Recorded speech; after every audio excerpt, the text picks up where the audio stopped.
So now that the gym is finished, we're going to do a grand tour of the final product. So let's have a look.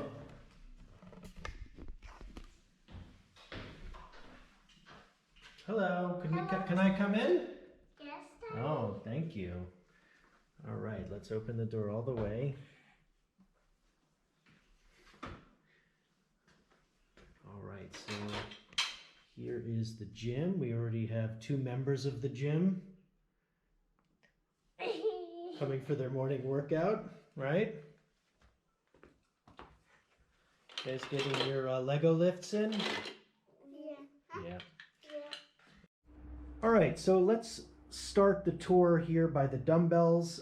These are Rogue dumbbells from 5 kilograms all the way down to 22.5 kilograms with increments of 2.5 kilograms in between.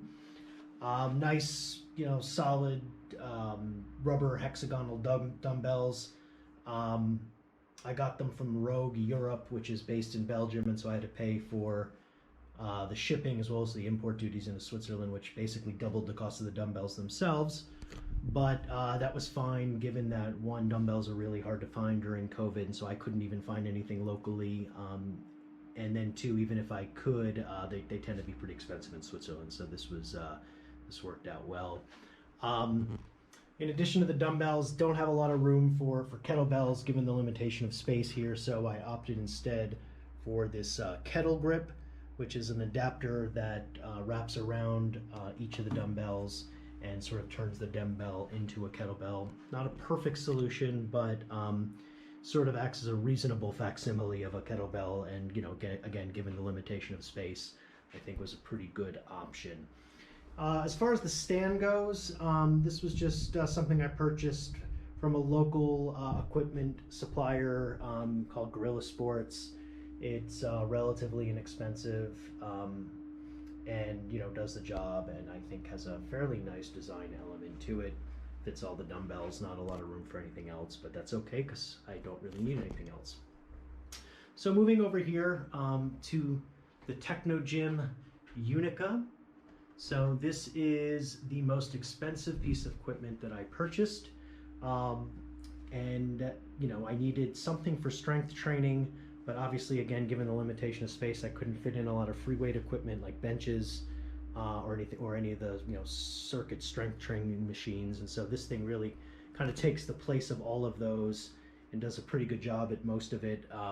It does 20 different strength training exercises, so I can do shoulders, chest, back, arms, legs, and it's really solidly made, sort of commercial grade, but also, given it's a Technogym, has a really nice design element to it. These are leather seats and leather upholstery with nice chrome accents here, including the weight stack here in the back.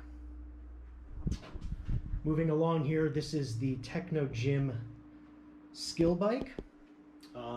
This is a really nice option because it really does feel like a road bike all the way down to these gear shifts here, which click when you press on them, so it really does sound and feel like a real road bike. This is, for all intents and purposes, a commercial grade piece of equipment. It is sold to gyms. I've seen it in gyms, so it should be pretty sturdy. It should hold up reasonably well over the years, and really is really good for a good workout. It comes with this touch screen here. The bike itself is Bluetooth enabled, so I can connect it to my iPhone or my iPad, and then through that work through Zwift or some of those other virtual reality racing apps. This is also the only piece of equipment in the room that needed a power source, and so it is plugged in here in the back, which meant I had to run a power cable all the way around. You can see it there below the flooring, behind the curtain, and all the way over to the power strip over there. Finally, here is the Technogym Skill Row, and I really wanted a rowing machine. For me personally, I find the rowing machine to be a really terrific full body workout. This one in particular I liked because it has a great feel to it. It's really sturdy.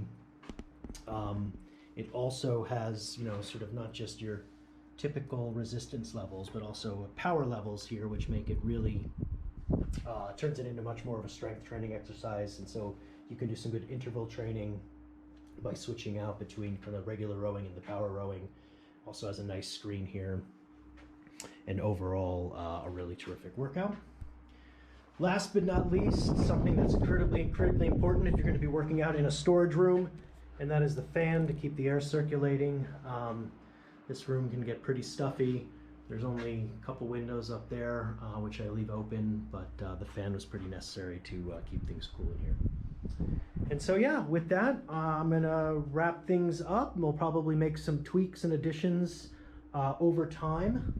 But now that it's done, it's time to get to the fun part, which is actually working out.